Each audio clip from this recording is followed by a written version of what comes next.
Isang malaking dagok ang inabot ni na House Speaker Martin Romualdez at Kong Zaldico matapos kumpirmahin na tinambaka na sila ng mga warrant of arrest. Ayon sa ulat, mismong Korte Suprema ang hindi na kumatigan sa kanilang mga pela, dahilan upang tuluyan ng umusad ang kaso laban sa kanila. Batay sa mga dokumentong inilabas, ang mga kaso ay kaugnay umano ng malalaking irregularidad sa paggamit ng pondo para sa iba't ibang proyekto.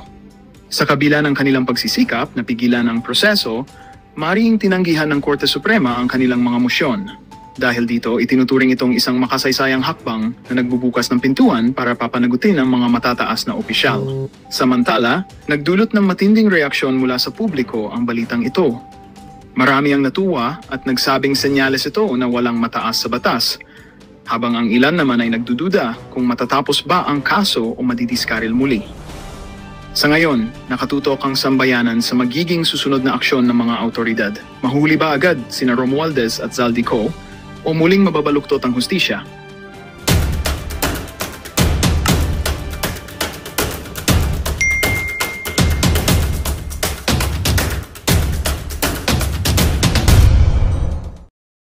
Under the current administration did not happen during the previous administration, Mr. Diskaya? Wala pong, may nanghihingi rin po sa amin pero ang totoo po niyan, pinadyadyaryo po namin kaya wala. Ano po, madalas po ako magpadyaryo, meron po akong mga, ano po, pinadyadyaryo ko po yung mga taga-DPWs kadalasan. Can we show the next slide, please? As a matter of fact, Mr. Diskaya, during the previous administration, 2016 to 2022, where's the second slide?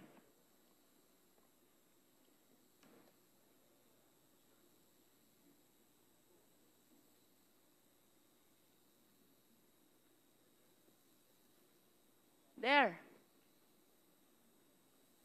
It shows that you are the top 1 contractor from July 2016 to December 2017. That's 1.5 years. The total value of awarded contracts is 12 billion. Please explain to me. Your Honor, nirespeto ko po yung report po na ni PCIJ po. Alam ko po nanggaling po sa PCIJ yan. Pero hindi po yan po ang nakadeclare sa amin pong financial statement po at saka yung mga nag-ongoing. At karamihan nga po dyan is mga na-terminate po na project. Isinama lang po nila sa listahan pero ang dami po dyan mga na-mutual terminate po na project. If that is not correct, then how much is the amount of the awarded contract to St. Gerard? Hindi po ako sigurado pero titingnan ko po, bigyan niyo po ng time para sa data po niya. At least can you give us an estimate? Is that 10B or 8B? Parang naglalaro lang po yun sa wala pang 3 billion po kasi ang dami pong na-mutual terminate na mga project. Mutually terminated contract. What do you mean by mutually terminated contract? Marami pong, minsan yung iba po, may mga right of way problem kadalasan. Mr. Diskaya, how can you explain to me that under the current administration, may nanghihingi? Otherwise, hindi ka patutuloyin sa kontrata. But under the previous administration, walang nanghihingi. Your Honor, meron din naman pong nanghihingi, pero takot din po sila, pag napapadyaryo po sila. Katunayan po, yung mga taga-DPWs noon, pag dumarating na po ang St. Gerard Construction, ang tawag nila sa amin, pasaway. Sinasabihan ko sila, pasaway ba ang sumunod sa RA 9184? Ano ba ang ibig sabihin sa inyo ng pasaway? Yung sumunod sa batas o yung hindi sumunod sa batas? Kaya pinadyadyaryo po namin sila. Bakit hindi ka ba nagpapadyaryo under the current administration? Nagpadyaryo din po ako nung kay Secretary Bonoan. Papakuha ko lang po yung aking mga dyaryo. And may we know also sino ba yung mga ipinadyaryo mo during the last administration? Iba't ibang mga district po dito sa Pilipinas. Saka Like mga how region many po. of them? Mga district engineer ba yan? Mga regional director ba yan? Can you please name names? Siyempre, pag nagpadyaryo ka, that is something which is very memorable to you. Opo. Yung iba po, dito po sa DPWH, ano po, Cebu. Yung iba Sino? Po, yung iba po, sa Region 4A. Who? Opo, hindi po, mga Bids and Award Committee lang po ang pinadyaryo. Bids and Awards Committee. Sino doon? Can you please name names? Hindi po ang ginagawa ko lang po, binabanggit ko lang po yung pangalan ng distrito na yon, pero hindi ko po binabanggit yung pangalan ng Bids and Award Committee na nag-disqualified sa amin, kundi buong district po ang pinapangalanan ko. Can you please walk us through? Sige nga, kwento mo sa amin, ano yung sinasabi mong pagpapadyaryo? Mr. Chair, if What I are may, the contents of the if I may publication? interject, may we request for the physical copies of those tabloids na sinasabi po niyang siya po ay nagpadyaryo ng mga DPWH officials, lalo na po yung mga Bids and Awards Committees, para po malaman natin kung totoong nagsasabi po ng totoo ang ating resource person. Yes, Salamat po. Mr. Diskaya is ordered to submit copies of the publication of names in the dailies. Yes po, Your Honor. Mr. Diskaya, kindly continue explaining anong meron sa current administration compared to the past administration kung bakit, sabi mo, walang nanghihingi during the past administration. Your reason is, nagpapadyaryo ka noon. Ngayon ba, hindi ka nagpapadyaryo? Nagpapadyaryo din po, Your Honor. O balikan natin yung past. Ilang beses ka nagpadyaryo dun sa past administration? Marami din po. Sa bawat Can you please state the number? How many occasions na nagpadyaryo ka? Your Honor, marami-rami na rin po. Hindi ko na po masyadong maalala yung karamihan. Is it more than 10? More than 20? More than po, more than. More than 100? Hindi naman po. Your Honor, isasubmit ko na lang po yung mga na-recover ko But na give us an dyaryo. idea. Give us an idea. More than 20? More than 50 plus po yata yun. 50 plus yung naipadyaryo mo. But you were saying, ang laman ng publication mo ay just the engineering office. You do not include the name. Can you please tell us? Dahil di ba nagpo-posting naman talaga kayo? Posting and bidding, during bidding, right? That's part of the requirement Yes po, under Your Honor. procurement law. Yes po, Your Honor. Anong laman ng publication pag pinadyaryo mo sila? Nasa front cover po lahat yung... What do you say? Anong nakalagay doon? Nakalagay po doon na yung pangalan po ng DPWs niyan na kami po ay disqualified sa bidding at humingi kami ng tulong kay Secretary Mark Villar dati noon. Humingi kami ng tulong kay Secretary Mercado rin po noon at humingi rin po kami ng tulong kay Secretary Bonoan din po. Is it not really one of the consequences of participating in the bidding that you can possibly be disqualified because of some requirements? What calls for publication kung na-disqualify ka? Your Honor, pag kami po ang nanalo sa bidding at pinipilit po kaming ipa-disqualify, doon lang po kami nagpapadyaryo. Pero pag hindi naman po kami nanalo sa bidding, hindi po kami nagpapadyaryo. Kasi talo naman talaga kami. And you honestly believe that that is the sole reason kung bakit yung na-experience mong panghihingi ngayon, ayon sa iyong salaysay, ay hindi mo na-experience noon? Yes po, Your Honor. Kasi That is the only reason? takot po sila pag nilalagay na po yung kanilang hatian doon sa dyaryo sa open letter. Is it not that dapat mas nagpadyaryo ka pa nga ngayon? Dahil sabi mo maraming nanghihingi sa'yo. Your Honor, kaya po ako naglakas loob na po ngayon na magsalita dahil kami po ay gustong tumulong po kay PBBM I po. understand, but prior to this time, Mr. Diskaya, kung noon, nasabi mo takot, palagi ka nagpapadyaryo, bakit hindi mo naisip yan? Why did you wait for the President to discover all the anomalous projects in Bulacan before you came out to the open? Your Honor, ilang beses po ako nagpadyaryo at nagsusumbong pa po ako kay Secretary Bonoan, pero mapapansin niyo po sa open letter ko doon na parang hindi po pinapansin ni Secretary Bonoan yung dyaryo ko kasi tabloid lang ang dating. Mr. Chair, Yes, please. quick interjection lang, Mr. Chair. Yes, please proceed, DS. Siguro we have to put it on record that some of the Kongs that were mentioned were not part of the 19th Congress. And That is correct. to add lang, Mr. Chair, hindi ka naman magkakaroon ng disqualification kung nagko-comply ka. Thank you. Yun lang, Mr. Chair. Mr. Chair, I just want to manifest that I really find it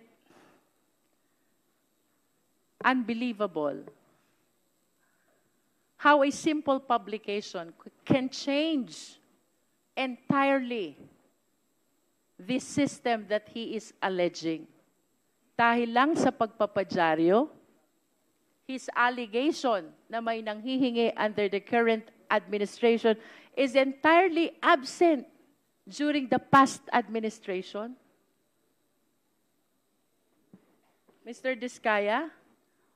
Your Honor, ang totoo po talaga dyan kung bakit po takot na lahat ng mga contractor, hindi lang po kami. Kung kami nga pong mga malalaking contractor ay takot po, mas lalo na po yung mga maliit. Kasi po, Your Honor, nagkaroon po ang DPWs ang department order na kapag na-disqualified ka po ng 3 ulit, ay mabablacklist ka na po. So takot na takot po yung mga contractor na disqualified ng 3 times. Kasi ang department order po nila, 3 disqualification, i-recommend ka nila para ma-blacklist po. So takot po ang mga contractor na ma-blacklist ng 3 ulit kasi sigurado pong, ma-disqualified ng 3 ulit kasi sigurado mabablacklist po sila. Kaya ang ginagawa na lang po ng lahat ng contractor minsan, makisama na lang kasi mabablacklist po. Kasi yung mga taga-Biz and Award Committee po, gagawang kanila ng paraan para kahit tuldok sa kasalitang nagkamali ay disqualified ka na po. Are you Protesta referring ka, to the previous or the current administration? ngayon lang po kasi nauso yung yung department order na 3-strike policy na So you are referring to the current administration. Let me simplify my question, Mr. Diskaya. I'm about to conclude. Yes po. Kasi naghigpit po sila ng husto para po yung... Mr. Diskaya, if I may interrupt, I will simplify the question. Yes po, Your Honor. Would you like to say na sa current administration may nanghihingi, pero sa past administration walang nanghihingi? Your Honor, meron din naman po na may nanghihingi po. Pero hindi ganun kahigpit po. For example po, hindi uso ang 3-strike policy po noon. Na pag naka-disqualified po ang contractor na 3 ulit, mabablacklist na. Alright. With your admission na may nanghihingi din po, question, bakit hindi mo sinama doon sa affidavit mo? Your Honor, ano po yun? Hindi naman po naging successful yun. Kaya hindi ko na po... Nonetheless, may nanghingi pa rin. It's you who admitted. May nanghihingi din po during the past. You know why I'm asking you this line of questions? Because there is a principle in the law of evidence, falsus in uno, falsus in omnibus.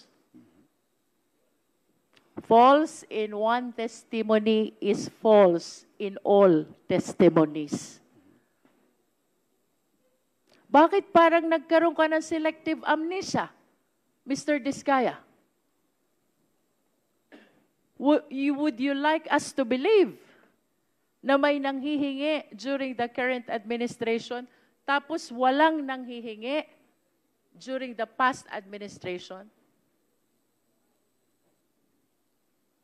How would you even explain na during the past administration, top 1 contractor ka from PCIG data, and yet you are claiming walang nanghihingi unlike during the current administration? What I wish to point out, Mr. Diskaya, your affidavit is full of inconsistencies and lies. Your Honor, ang affidavit po na ito ay tungkol lang po sa sa pagsuporta po namin kay PBBM po. Kasi po, ang kanya pong finalash po sa TV nung nakaraan po ay report po tungkol sa mga unprogrammed po na project. Kaya dito lang po ang salaysay ko hanggang... Okay, then let me ask you, if you are saving your statement by claiming that you are pertaining only to what the President discovered as anomalous projects during his administration, let me ask you, sino yung mga nanghihingi during the past administration? Your Honor, ano lang po,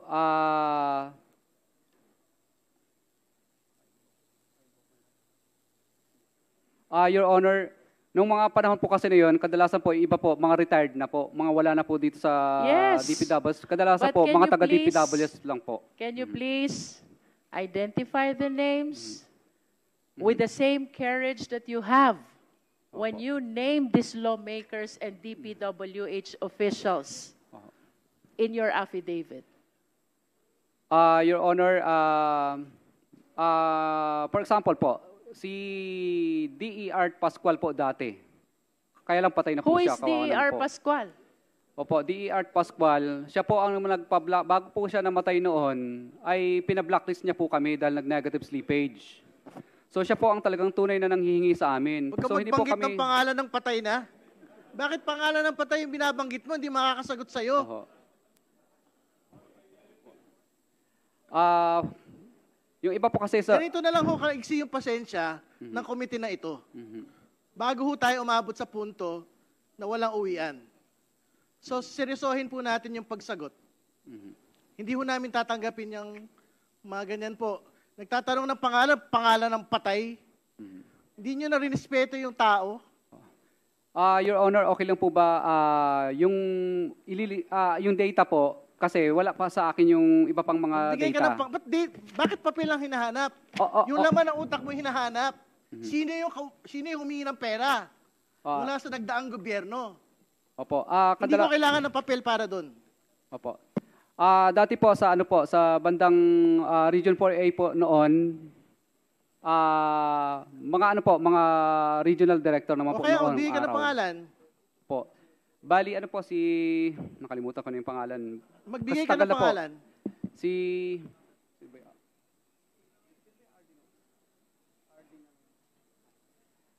Basta RD po dati yun ng Region 4A po dati noon. Opo. Magbigay ka ng pangalan. Si RD, kalimutan ko na. Hindi pa siya nagbigay ng... Magbigay ka ng pangalan ng hihingi nung nagdaang gobyerno. Opo. RD po ng Region 4A po dati noon. Hindi ko lang po masyadong ma-mention kasi nasa isang papel ko po yun. Opo. Ano po yun? Anong taon? Kung hindi ako O nagkakamali... sino yung taga 4A? May taga 4A dito, di ba, RD? Sinong 4A ngayon? Kabisado niyo yung mga pangalan ng mga 4A na nauna? Year po yun? Year 2018? Something ganun po. 2018, 2019. Region 4A? Opo. RD? Opo. O sino yung 4A RD ngayon? Pumunta kayo rito. Sabihin niyo yung mga nagdaang RD.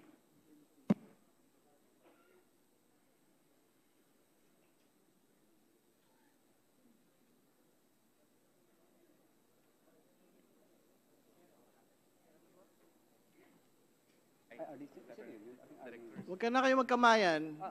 Director Samson Hebra po dati nung araw. Opo. Buhay pa ba yun? Buhay pa ba yun? Yung mga taga DPWH, buhay pa po ba yun? O sige, pakiulit yung pangalan. Director Samson Hebra po. Humihingi ng pera sa inyo. May inuutusan lang po siya na kailangan ay magbigay po at may pinakukuha. Pero hindi po kami pumayag. Magkano yung hinihingi? Parang nasa po yata yun, parang 10%. Para kanino? Para daw sa, basta may ayaw po niya, basta taas lang. Yan lang po Ano na sinasabi. naman yung taas? Ano na naman? Baka yung taas, magtututuro ka na naman kung sino-sino. Wala po. Sino yung taas? Wala pong binanggit sa akin ng mga politiko, basta taas lang. Congressman Lucy, please proceed. Mr. Chair, I wish to wrap up, no? If we can bring back the slide. There is an admission also already from the resource person that even during the past administration ay may nanghihingi. However, it appears na he refused to disclose the names, unlike the way he did in his affidavit when he identified the alleged lawmakers and the DPWH officials. With that amount of awarded contract to Mr. Diskaya, that is 12 billion, bagaman he is questioning the amount, no? I do not understand why a simple publication would make a difference between the previous and the current administration. If he is claiming na yung mga pinangalanan niya na mambabatas at DPWH officials ay nanghihingi, what makes the situation during the past administration different? Bakit ayaw niyang pangalanan? When in fact, during the past administration, he is the top one contractor. I wish to ask, Mr. Chair, nagkaroon ba ng selective amnesia si Mr. Diskaya? Tanda niya yung mga nanghingi sa kanya during the current administration.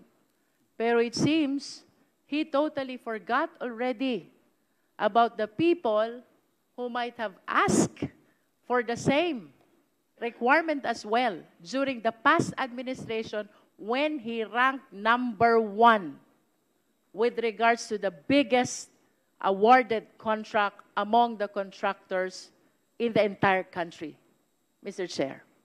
And I wish to remind our resource person, hindi pwedeng ang pagsasabi ng katotohanan ay selective lamang. When you take your oath to tell the truth and nothing but the truth, you have to disclose everything. Hindi pwedeng ang i-disclose mo lang 23 up to 24. And then 2016 to 2022, nakalimutan mo na.